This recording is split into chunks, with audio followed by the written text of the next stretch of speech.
দাবি পূরণের আশ্বাসে প্রায় 13.5 ঘণ্টা পর সড়ক থেকে হাসপাতালে ফিরেছেন ছাত্র গণ অভ্যুত্থানে আহতরা। চিকিৎসা ও পুনর্বাসন নিয়ে বিক্ষুব্ধ আহত ব্যক্তিদের শান্ত করতে শেষ রাতে রাজধানীর জাতীয় অর্থোপেডিক হাসপাতালের সামনের সড়কে ছুটে গিয়েছেন অন্তর্বর্তী সরকারের 4 জন উপদেষ্টা ও প্রতিমন্ত্রী পদমর্যাদার একজন বিশেষ সহকারী।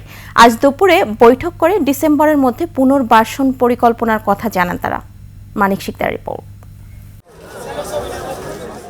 মধ্যরাতে হাসপাতালের বিছানা ছেড়ে এভাবেই রাজপথে অবস্থান জাতীয় অর্থোপেডিক হাসপাতালের রোগীদের। কারো হাত নেই, পা নেই, কেউ হারিয়েছেন চোখ। ছাত্র জনতার অভ্যুত্থানে আওয়ামী লীগ সরকারের পতনের পর অন্তর্বর্তী সরকারের 3 মাস পার হলেও সুচিকিৎসা থেকে বঞ্চিত এসব রোগীরা।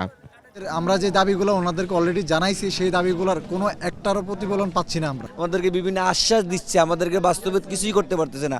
আজকে আমাদের পিঠ দেওয়ালের সাথে ঠেকে গেছে। Double million offer Walton fridge কিনে পেতে পারেন 20 লক্ষ টাকা, রয়েছে কোটি কোটি টাকার নিশ্চিত উপহার। স্বাস্থ্য উপদেষ্টা সহ বৈষম্য বিরোধী ছাত্র আন্দোলনের প্রতিনিধি 3 উপদেষ্টার কাছে তাদের দাবি তুলে ধরতেই এভাবেই দীর্ঘ প্রতীক্ষা। কথা কাজে ওরকম মিল নেই দেখে এই জন্য আজকে মনে করেন যে আমরা আবার দেখা যাইতেছে খাতা কলমে একটা স্টেটমেন্ট চাই। তারা আসুক, তাদের কাছে বলবো, তারা নিজের এখানে এসে শুনুক। রাত 12টায় বৈষম্য বিরোধী ছাত্র আন্দোলনের আহ্বায়ক হাসনাত আব্দুল্লাহ রোগীদের শান্ত করতে ব্যর্থ হন। আওয়ামী লীগ সব জায়গায় প্রচার করছে যে দেখো আর তারা স্বাধীন করছিল দেশ, আগেই তো ভালো ছিল। এখন এইটা জায়গাটা আসলে আমরা আমাদের নিজেদের আসলে খারাপ লাগে। দাবি না মানা পর্যন্ত হাসপাতালে ফিরবেন না বলে জানায় আন্দোলনকারীরা। অনেক আহত আছে, আহতদের অভিভাবক আছে, সবাই এখানে থাকবে। ওনারা আসুক, 2 ঘন্টা 3 ঘন্টা লাগে আমরা ওয়েট করব। অবশেষে রাত 3টার দিকে হাসপাতাল গেটে আসেন আসিফ নজরুল সহ সরকারের 4 উপদেষ্টা। একটা মিটিং যখন হয় সেখানে আমাদের অনেক কাগজপত্র দেখতে হবে, জুলাই ফাউন্ডেশনের লোকজনকে রাখবে, কারা পেয়েছে কারা পায়নি, কোথায় আমাদের সমস্যা হয়েছে সবকিছু আমাদের জানতে হবে। আমাদের এটা দেখে ভালো লাগছে না যে আপনারা এত কষ্ট করে এত রাত পর্যন্ত এখানে আছেন।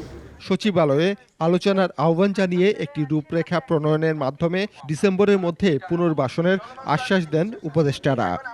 আপনারা আলোচনায় বসেন, কথা শুনেন, আপনাদের কথাগুলো যাতে কার্যকরভাবে এটা বাস্তবায়নের সুযোগ তৈরি, এই সুযোগটুকু আমাদেরকে দেন। আপনাদের মধ্য থেকেও আপনারা প্রতিনিধি দিবেন এটা বাস্তবায়নটা মনিটর করার জন্য। বুধবার দুপুরে স্বাস্থ্য উপদেষ্টা কয়েকজন রোগীর সাথে দেখা করে বাকিদের এড়িয়ে যাওয়ায় শুরু হয় ক্ষোভ। আটকে দেয়া হয় স্বাস্থ্য উপদেষ্টার গাড়ি। এরপর আহত রোগীরা অবস্থান নেয় পঙ্গু হাসপাতালের সামনের সড়কে। মানিক শিকদার, 21 টেলিভিশন, ঢাকা।